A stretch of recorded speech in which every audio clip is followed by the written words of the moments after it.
जोधपुर राजस्थान का गर्व, नीली दीवारों वाला शहर, राजा महाराजाओं की ठाठ से बना इतिहास।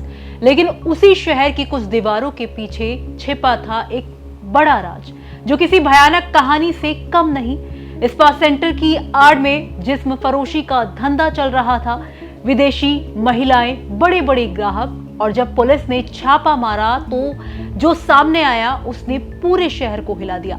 नमस्कार, आप देख रहे हैं अपने शहर की खबर महारो जोधपुर। बहुत बहुत स्वागत है आपका। मैं हूं आपके साथ आंचल गुप्ता।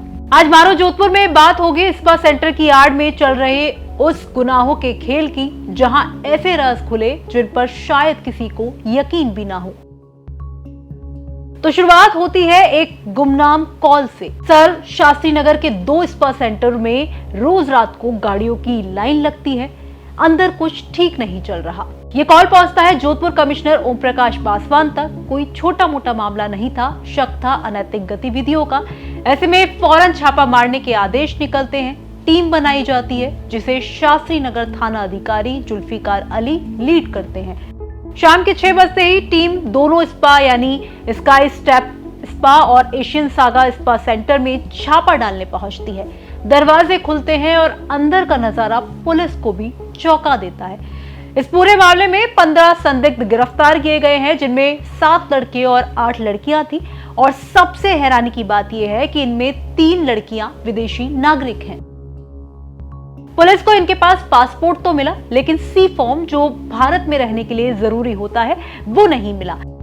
जांच करने में पता चला कि ये लड़कियां थाईलैंड की रहने वाली हैं और भारत में गैर कानूनी तौर पर रह रही थी। यानी अब मामला सिर्फ अनैतिक गतिविधियों का नहीं, ये मामला विदेशी कानून उल्लंघन और मानव तस्करी की जांच के विषय का भी बन गया। जब पुलिस ने इन लोगों को गिरफ्तार करना शुरू किया तो स्पा सेंटर के अंदर हंगामा मच गया। कुछ लड़के और लड़कियां पुलिस से भिड़ने लगे।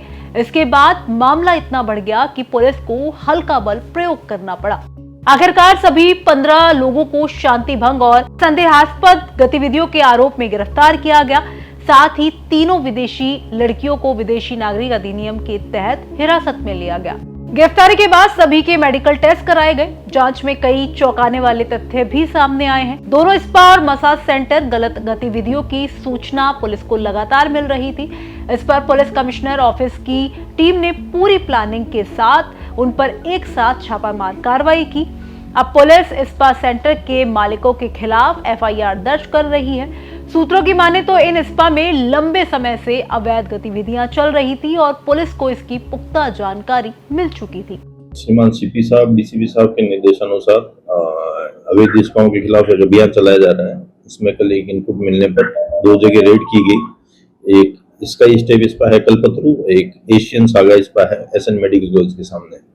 तो यहाँ से 8 लड़कियां और 7 आदमी शांति भंग में गिरफ्तार किए गए।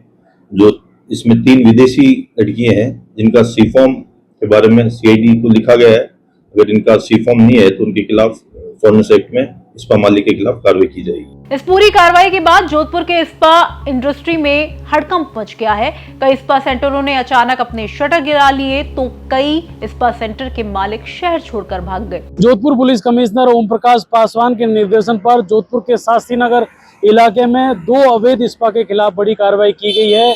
आपको बता दें कि शास्त्री नगर थाना अधिकारी जुल्फिकार ने बताया कि एक एशियन सागा और एक स्काई स्टेप नाम के 2 जो अवैध स्पा थे उस पर पुलिस ने दबिश दी। और दबिश देने के बाद 8 लड़के और 7 लड़कियों को है जो गिरफ्तार किया है, जिसमें 3 विदेशी है जो 2 थाईलैंड और 1 कीनिया की रहने वाली है। पुलिस ने शांति भंग के आरोप में इन्हें गिरफ्तार किया है।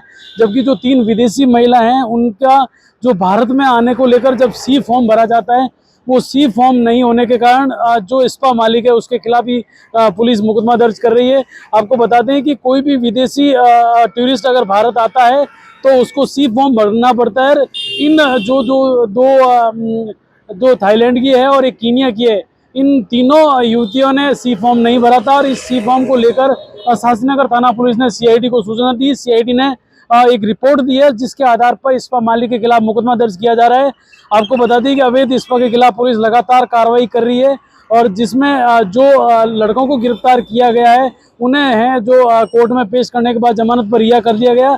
जबकि जो 3 युवतियां हैं सी फोरम के कारण उनके खिलाफ मामला दर्ज भी किया जा रहा है। लेकिन अब सवाल ये है कि क्या ये सिर्फ 2 स्पा सेंटरों की कहानी है या जोधपुर में एक बड़ा सेक्स रैकेट फैला हुआ है? क्या इसमें कोई स्थानीय रसूखदार भी शामिल है? क्या शहर की सड़कों पर दिन में दिखने वाला सुकून रात को अंधेरे की दलदल में बदलता है? आपका इस खबर को लेकर क्या कुछ कहना है? कमेंट बॉक्स में हमें लिखकर बता सकते हैं। मारो जोधपुर में फिलहाल इतना ही। ये खबर भेजी थी जोधपुर से हमारे रिपोर्टर अशोक शर्मा ने। फिर हाजिर होंगे आपके शहर की एक और खबर के साथ। नमस्कार।